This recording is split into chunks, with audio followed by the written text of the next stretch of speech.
Hello, I am Vanessa Donaldson, the Reset Coach, and also known as the Van Life Girl because you'll catch me sometimes in my van traveling around the US mainly with our two old pups and my retired Marine hubby. So today I am doing just a mini podcast on nature because of the van life. Like I'm living in the present in nature a lot, and I'm finding that other people are doing this too. And so when I connect with them, I definitely want to get their perspective on how nature enters their world and what they see in nature and the benefits of nature. So, and then there's a whole group of people that maybe are not connected to nature. They are just stuck in this busy, techie, overpopulated world with all kinds of thoughts in their heads and just busyness of life. And they're realizing something is missing, something is off. Just like what happened with me during the pandemic, things went crazy, but that's for another story. And they're thinking maybe they need to do something different, and it's 2023. We're going into a new year, 2023. So why not maybe play with nature a little more and see if that could be a practical tool that you can use in your daily life to ground you, to keep you calm, to help you with medical issues you're having. There's so many things. So I am welcoming Alia Jamal with me today, who is coming from a little colder place on the northeast coast, more of New Jersey, and I am currently in California, sometimes in Florida, but we did the van life and visiting family for the holidays in California now. So where's Waldo? Where's Vanessa? I don't know, but California now. And Alia is a love coach. She's known as the love coach.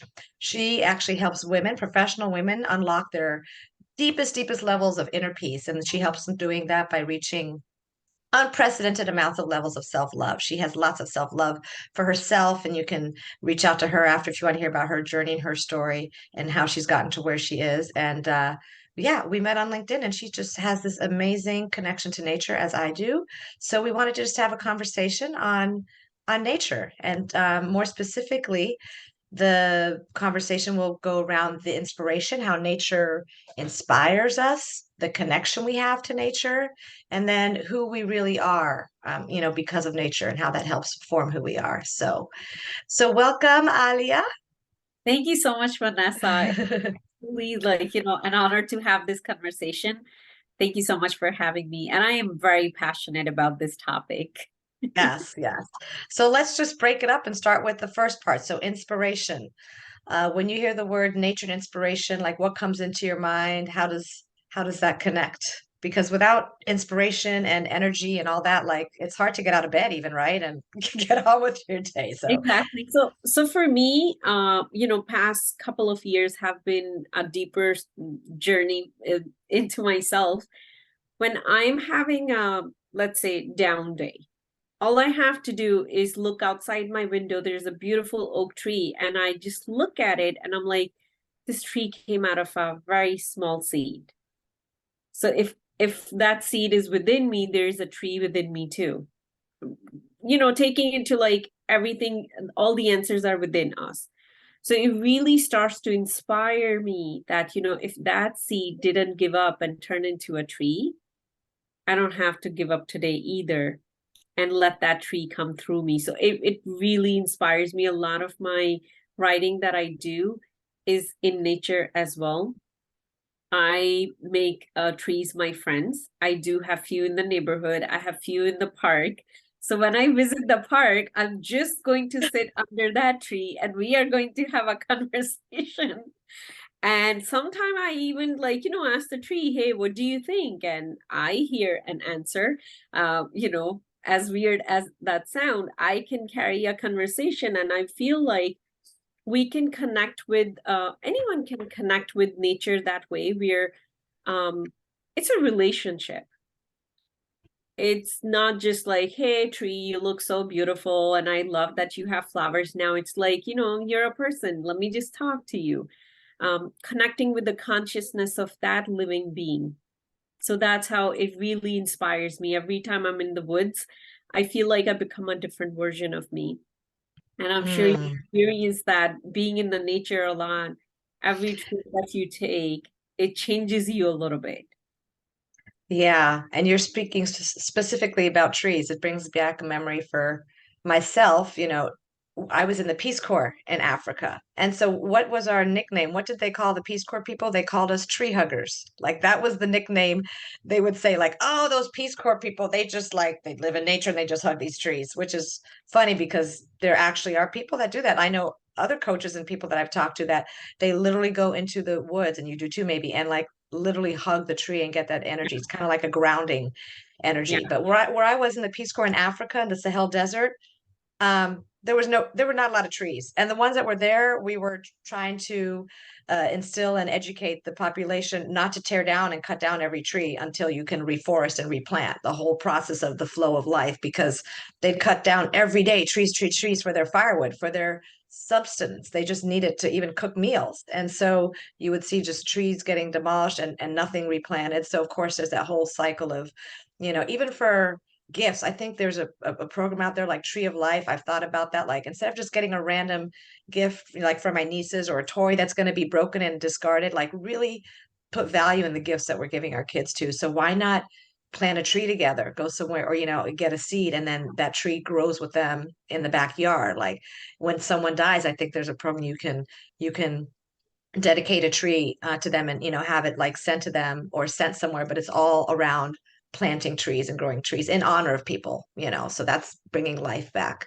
So yeah, the tree thing. But in Africa, it was all desert, not a lot of trees, and the ones that were there, yeah, we were definitely trying to save them because they were getting cut down. But just, yeah, even past the trees, just even the plants and growing things. I mean, even I'm looking behind you, you've got what is behind you that's Yeah, beautiful so with the so the that is plant in like, little tubes? What is that? yeah, so this is like, I make a lot of baby plants. So this is my you can say incubator for the babies. So I cut little clipping and I put in there, and at a time I can have, I believe, 15 of them. So once they have the roots out, that's when I plant them, and then I take the next clipping and I put them in there.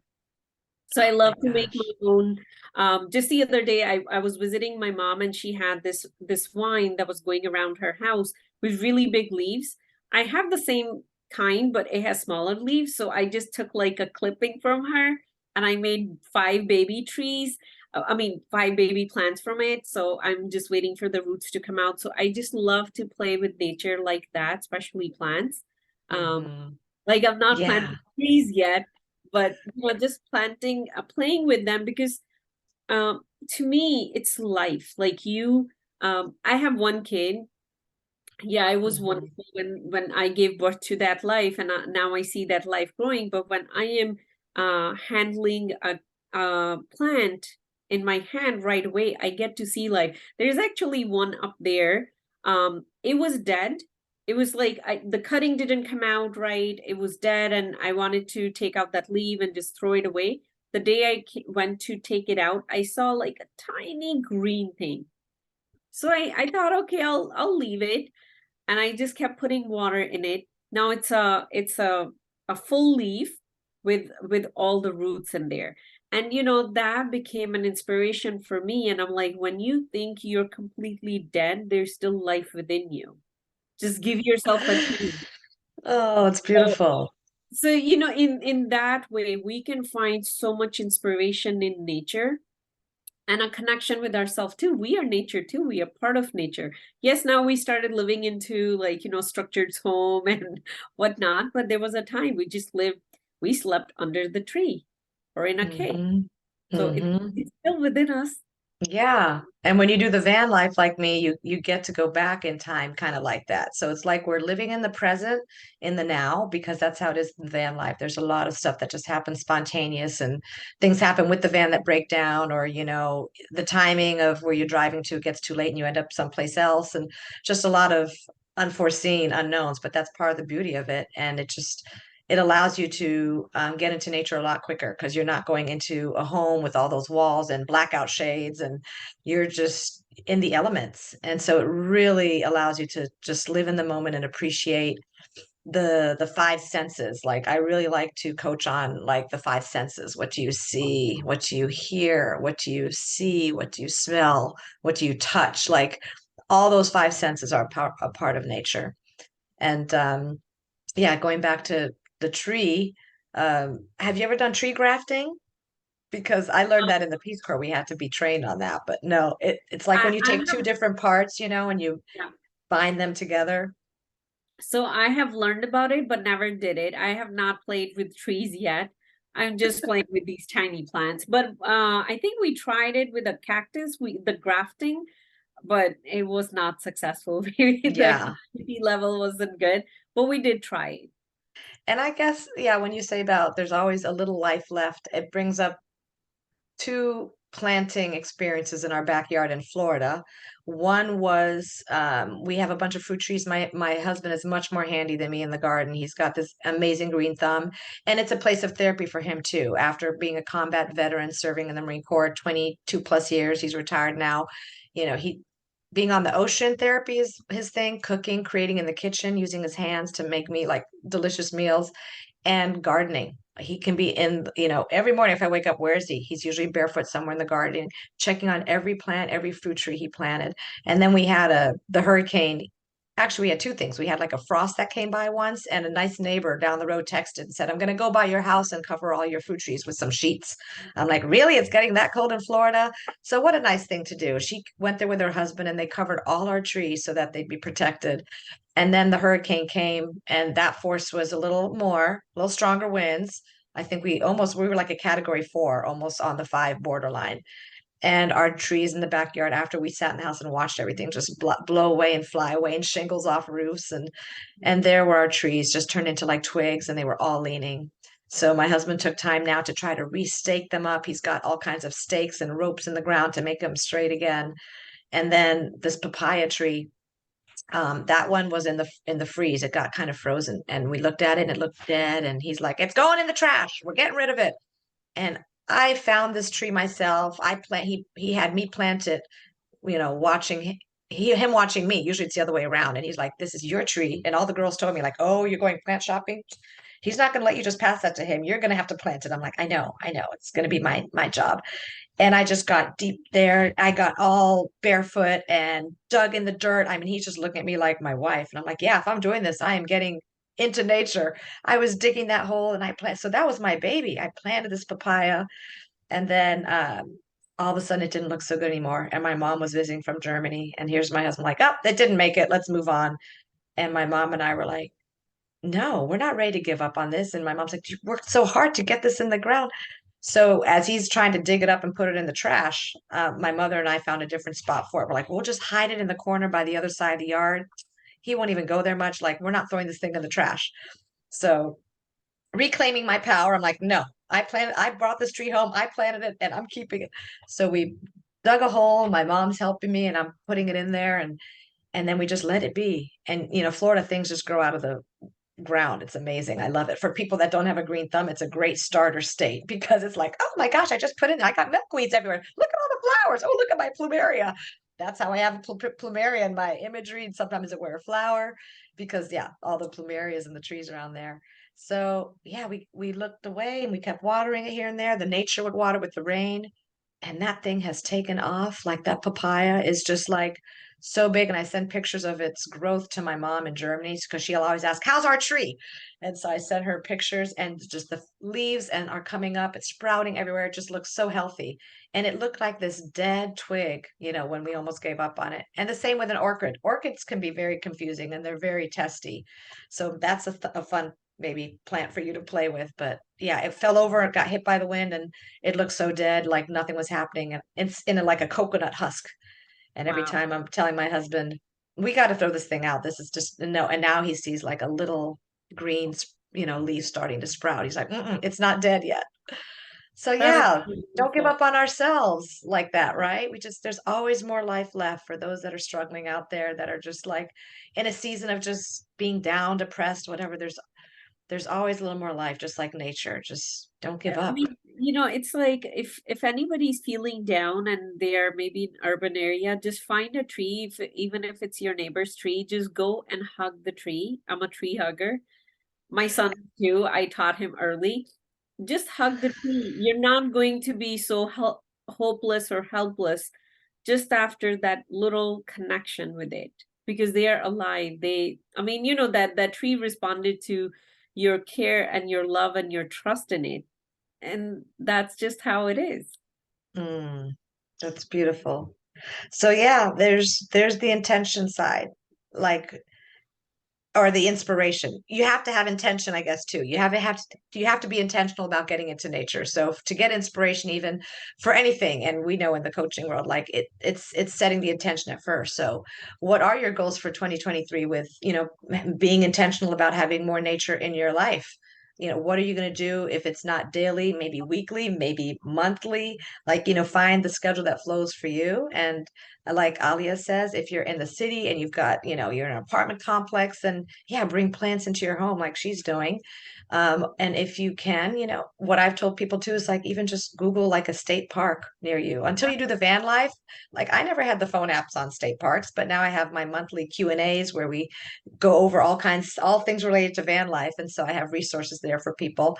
And yeah, you can like Google a state park and they're like everywhere when you really look. And there's a lot of green space built into urban, living. That Somebody is planned that too. New York with Central Park, right? So you can just even get out closer. You don't have to like go on some extravagant excursion and take off to the Himalayas and give up everything. Although that does sound nice too. I have one coach that does that. She's off grid half the year because I'm like, where did she go? Oh, she's in the Himalayan mountains right now. We'll touch I base and I, say I want to be that person in about 2 decades. exactly. So yeah, this is how nature inspires us and why we're connected to it. So let's go on a little more. And we talked a little about the connection as well, like what connects us to nature, how we can get more connected to nature. It's a choice. Anything we do, where we spend our time, where we put our energy, it's a choice. So think about what connections you want to make with nature in 2023. Where do you see that in your world, in the space that you're living, in your season? I mean, you could be just like going off starting college or starting a job in that season. You could be newly married, motherhood in that season. You could be empty nester like me now, where both my kids are grown and out of the house. So I'm in this empty nester season, which is a whole other rebirth, reset. That's why I'm the reset coach. I'm resetting the season.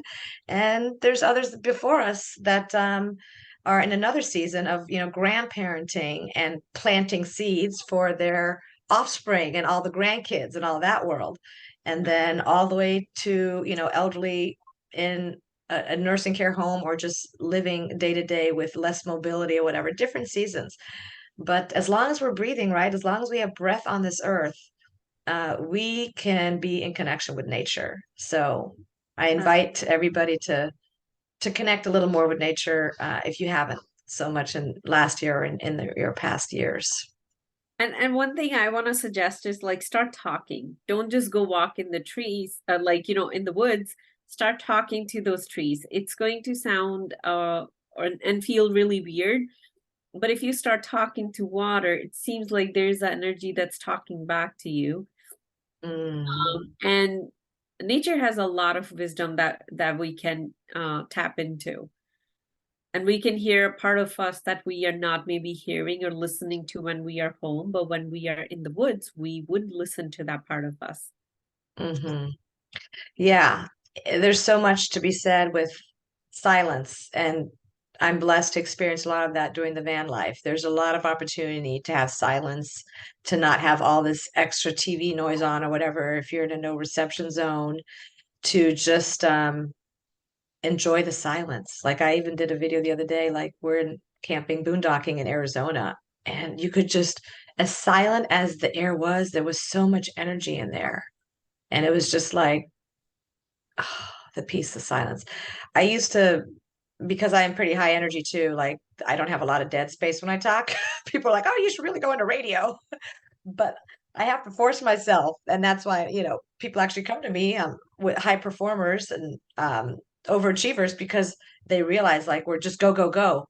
And there's something to be said about just slowing down and being silent. And nature just gets you there so much quicker than if you're just, sitting locked in a room. But if that's all you have, I mean, find a space and be silent for sure. But when you do it in nature, it's like the 10x version, right? Yeah. Because you have all that living and breathing life around you, whether you're in the desert or in a forest and or in the ocean, like just I love the sound of the ocean waves. And when we're camping too, my poor husband, you get spoiled too. The more you camp, the longer you do it. You know, first you start off in the Walmart parking lot, like, oh, it's late, let's just sleep here. I'm like, what are we doing in a van in Walmart? Like, you can hear every car go by. You're worried about getting broken into. And I'm like, we didn't do this journey to be in a parking lot. And so the more you figure out the phone apps and how to get around and Facebook groups and everybody's giving tips, you just get pickier and you know where you're going to lay your head at night, where you're going to rest your body. And I get so picky now. It's like, oh, look, I'm looking on my Google Maps satellite view. I'm looking for water streams. I'm looking for little blue wherever we are around America. I'm like, okay, I see a stream. You know, sometimes it looks like a stream on there, but it really isn't. And other times, then we find it and the road's a little bumpy. And he's like, are you sure? Is this okay? I'm like, closer. Let's get closer. I want to hear the rushing water while I'm going to sleep, you know? And people do that. Hey, you can find an app on your phone to play forest music, nature music, ocean music, and that counts as something. Yeah, at least you're creatively visualizing, you know, being there. If you can get there in person to 10x the experience, even better. But there's something about going to sleep with, you know, if it's warm enough that you can keep just the screen door open or just the screen, but, you know, keep the door open just with the screen to keep the bugs out. And then you hear, you know, just like the gushing of the river stream going by and it just lulls you to sleep. It's therapy. I call it nature therapy actually. And It yeah, really is. I the not I could be the nature coach too, but it's Yeah. nature therapy, just like ocean therapy. Yeah. Uh, I switched whenever I write my content, I plug in forest bird sounds. The Mm. content I write feels different. And once I started doing that, it became so much easy to write content, and what comes through me is so much different just because I am listening to it feels like I'm sitting in a forest listening to all these birds. So it does impacts our own nervous system in such a big way. Yeah, that's so funny because I was trying to find some nature music to play in the background for us, but I'm not techie. And so I'm like, I started playing the nature stuff, but then I couldn't log in my Zoom and, you know, it's all the same place. I'm like, this isn't going to work. So I need a little more help with that.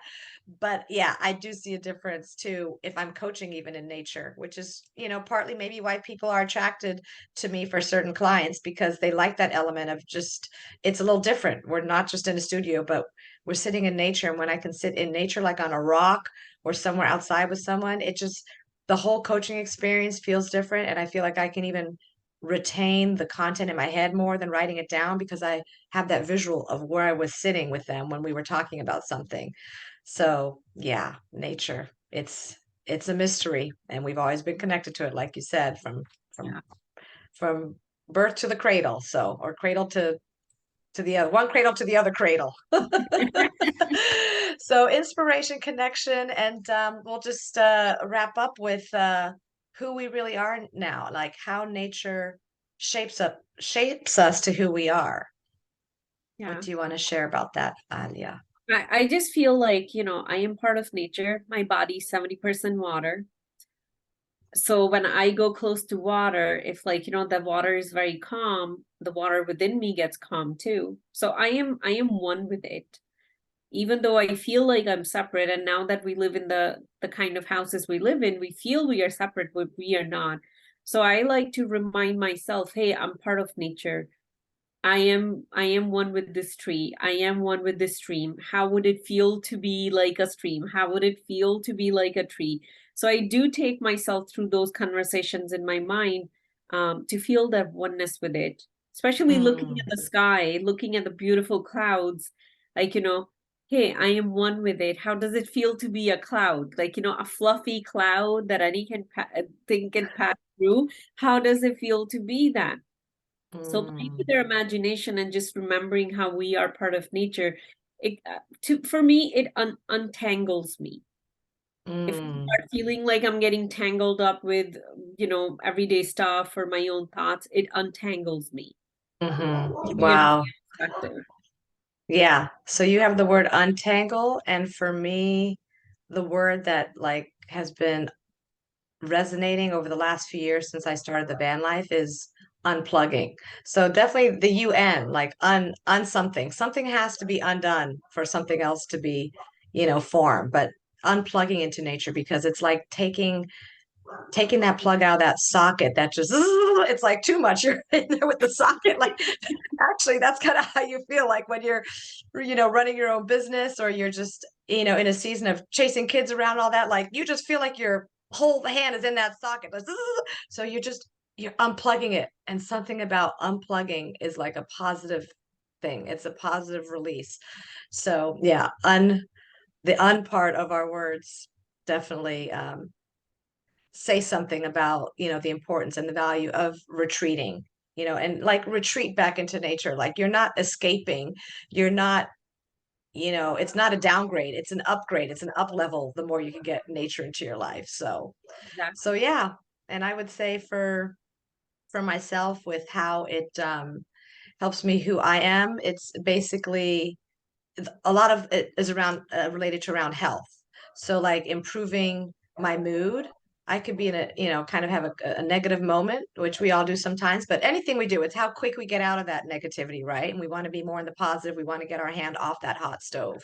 So nature will, do a few different elements like improving my mood, my physical health. It's just you can't help but relax more when you're in nature. Like you just don't see people when you're hiking up a mountain, whatever, looking stressed and looking, "Arr!" Everybody has that look like, ah, Calm oh, and peace. the sun is coming out here, huh? I'm turning into a nature zebra or something. I think it is. I'm starting to get like lines on my face. I'm like, where'd that come from? Um, and so, yeah, so mood, feeling relaxed, definitely, just the physical aspect. If you're going for a hike, increasing your heart rate for physical activity, that's important. And yeah, just I think it can help even with reducing loneliness. I've read about that. Which is it's always looks like a dichotomy, like you're going to nature, but you're going to be lonely. But actually getting into nature and connecting with the oneness of the forest and the trees and the beauty of the silence, it reduces the feelings that you have about loneliness, anxiety, depression. It just gets rid of any of that. So it should be a regular. I invite anybody to have a regular connection with nature. And I did read also 20 minutes a day. Nature for 20 minutes a day can actually, it's like the statistical number for reducing stress and getting you back into a centered moment. So it doesn't use the number 5, 10, 15, or you don't have to do it for 5 hours. 20 minutes is the sweet spot. So I would leave people with, 20 minutes a day or to really connect and see a difference. Try it for a month in the new year this year and see where it brings you and share with us in the YouTube. Share if you've had an experience and how that worked for you. So so Alia, if people want to connect with you in the future, if they have more questions and burning to learn more about Alia and how she connects with nature or the love coaching and relationships and all that you do, how can people find you? So the easiest way is just Google Alia the Love Coach, and it's ALIA and the Love Coach, and you'll find me on my social media. And I look forward to connecting with wonderful new people. Excellent. And for myself, yeah, if you've got your phone, you can put it on my QR code there. It'll bring you to my website. But I am Vanessa Donaldson, the Reset Coach, and my phone number is there. Info at resetwithvanessa.com. And yeah, we will maybe have more of these nature conversations because it's needed in this world. It's needed in this season when people just kind of are so into themselves and their box like that we forget all the beauty that's around us. So thank you so much for joining me. And I look forward to having more conversations with you around this topic in the future. Thank you, Vanessa, for having me. Such a joy. Thank you. Thank you.